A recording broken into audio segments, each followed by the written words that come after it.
Unitat 4. Exercici 7. Les lectures de les rondalles d'Enric Valor. El 1950, Enric Valor acaba d'escriure l'ambició d'Aleix i, com en aquell moment era prescriptiu, envia la novel·la a la censura per poder publicar-la.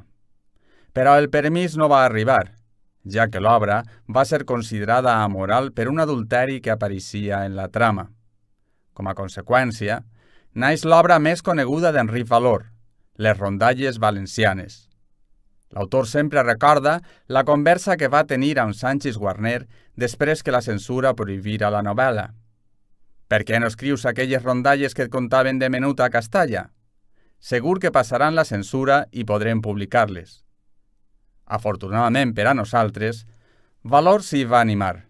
En el pròleg a la primera edició, Sanchis afirma: «Els valencians actuals no s'han adonat del gran servei que Enric Valor ret al país, salvant d'una pèrdua segura un dels seus béns espirituals més significatius, més vells i més desconeguts». Enric Valor recopila un corpus de 36 rondalles de gran valor folclòric i narratiu que aparentment proposa dues lectures diferents però complementàries. La primera va ser publicada en diferents edicions: Valor 1951, 1952, 1964, 1975, 1976, 1984. La segona és una adaptació de les anteriors realitzada pel mateix autor i Rosa Serrano, Valor 1985 i 1992. Les rondalles valencianes escrites per Valor, a partir de les històries orals, proposen diferents tipus de lectures, més enllà de la dirigida als infants o als adults.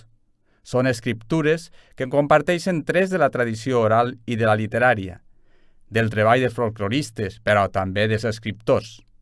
A diferència d'altres iniciatives similars, Enric Valor és un novel·lista que vol escriure i utilitza uns esquemes argumentals tradicionals i una manera de contar històries. Però, a més, el treball com a gramàtic, la transcendència social i l'activisme polític del personatge activen lectures diferents més enllà de la voluntat de l'escriptor o de la mateixa obra.